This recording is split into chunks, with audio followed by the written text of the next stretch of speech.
It has been a wacky Wednesday for me. I'm blaming it on the super blue blood moon eclipse. My wacky Wednesday started at 1:30 a.m. this morning and it's been going strong ever since. So I thought I would hop on here and share with you some wacky beauty treatments that have been going on throughout history. Barbara Williford here from East Texas. Let me get this off for a minute. Barbara Williford here from East Texas. Give me a shout out if you are joining me. Tell me where you are joining me from. And if you have had a wacky Wednesday, drop in the comments below how it's been wacky for you. So you've heard the saying, no pain, no gain. And so many times this does apply to beauty routines. And it's often easy to think that, self-image is just important to our day and time with the age of selfies. But that's not the case. People have been interested in beauty routines and beauty skincare since the beginning of civilization. So I am going to share with you 9 of the weirdest beauty rituals that women have been doing throughout history. If you know of any strange, weird beauty routines, drop those in the comments below. I would be happy to learn more about it, okay? So here we go. Even in ancient times, they looked to things that were organic and natural. And many different animal products and byproducts have been used, claiming to work wonders on the skin. But probably one of the grossest was something that the Greeks and Romans used in ancient times. It was this special ingredient that they added to their bath to help with body toning, and that was crocodile waste. Yes, these full body bathtubs would be set up and they would put a mixture of earth and freshly harvested crocodile feces, which was also used for anti-aging masks. So I think I may have baby barfed in my mouth a little bit with that one. Drop a nausea emoji in the comments below if you're with me on that one. Okay, the next one was dimple machines. So, we have all these high inventions that are used to improve your appearance. These have been around forever. But the weirdest was probably invented by Isabel Gilbert, and that was the dimple machine. And it hit the market in 1936. And for ladies who just couldn't live without those little divots in their cheeks, this was the perfect machine for them.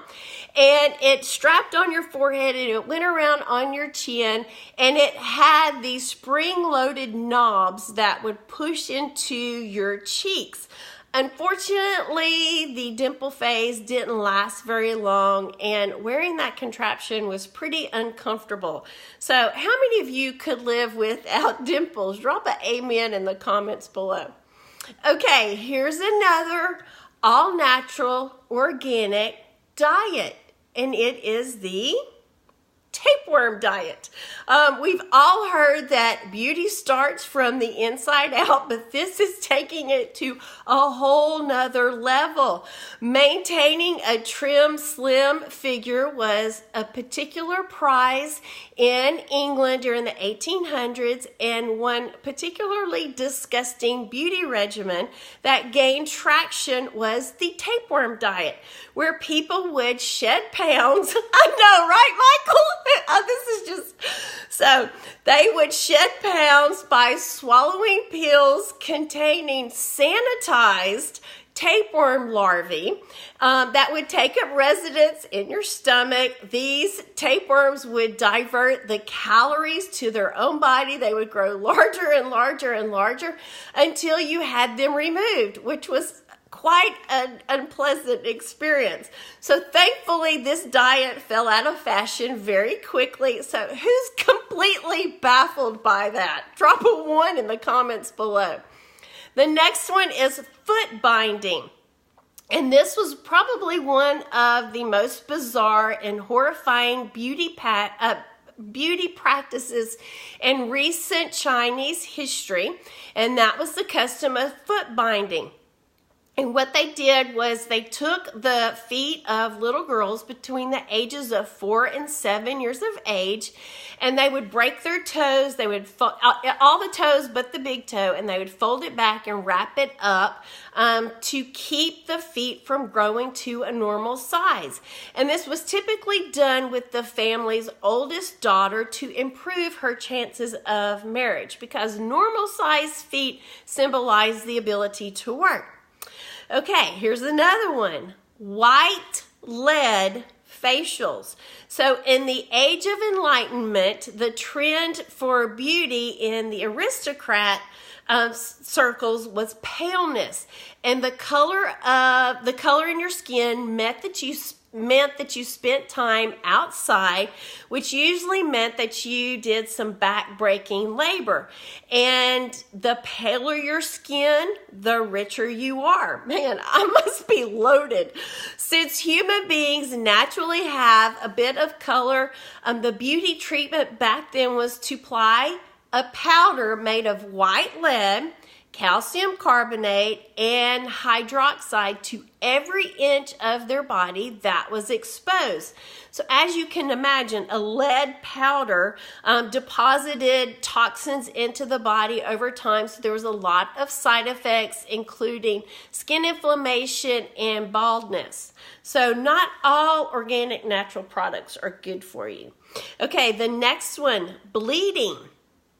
Aristocratic women in the 6th century wanted to attain an extremely pale color. Obviously, it drove all the men wild back then, and so they would have controlled bleeding. So they would drain the natural color out of their bodies one drop at a time.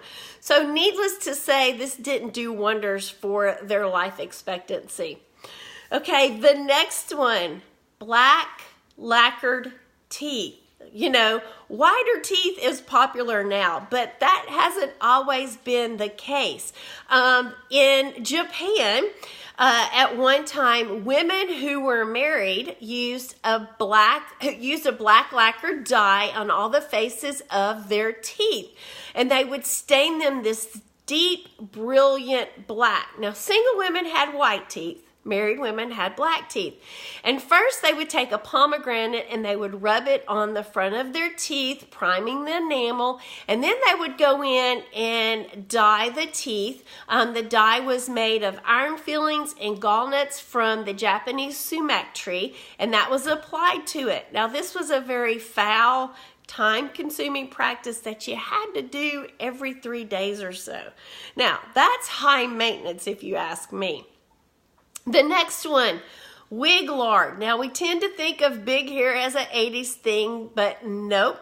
In the Middle Ages, women had these big, elaborate, high wigs, and that was a symbol of beauty. And so, because of the malnutrition and the diets back then, women couldn't grow their hair naturally to have these lustrous locks. So they used fake wigs. And so they would have this giant hair piece, but it wasn't very sanitary. These Victorian wigs were constructed out of these wooden frames, and they had hair that draped over it, and the hair was stuck on by a paste made from bear grease and beef lard. So can you imagine the smell? And of course, this tasty mixture attracted the rats, so they would come in and eat up the women's wigs while they weren't being worn until wig cages could be invented. So I got to thinking, I wonder if that's where the term rat's nest came from when they're talking about your hair being matted up. What do you think?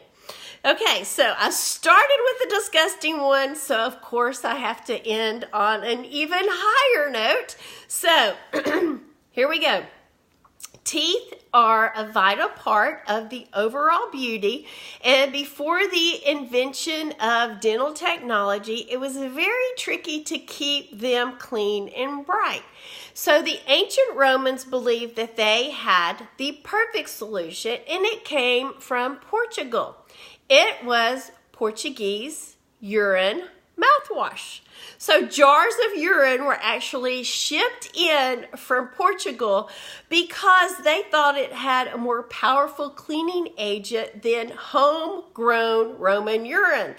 It was actually the ammonia in the urine that was getting the teeth white, and it's good for disinfectant. And up until recent years, ammonia was actually used in mouthwash up until the 18th century. Okay, drop another vomiting emoji in the comments below because I think I maybe barfed in my mouth on that one too. So I hope that you found these wacky beauty treatments as odd as I did, and I am so thankful that we don't have these wacky beauty routines on this Wacky Wednesday. Kind of makes you appreciate your beauty routine that you have going on now, doesn't it? Speaking of beauty routines, if you need help getting started on a healthy, safe, non-wacky skin regimen, reach out to me or drop a comment below, and I'll be happy to give you some suggestions that don't include dung, urine, lead, or any of the above. So thank you for watching, and y'all have a good evening on this Wacky Wednesday.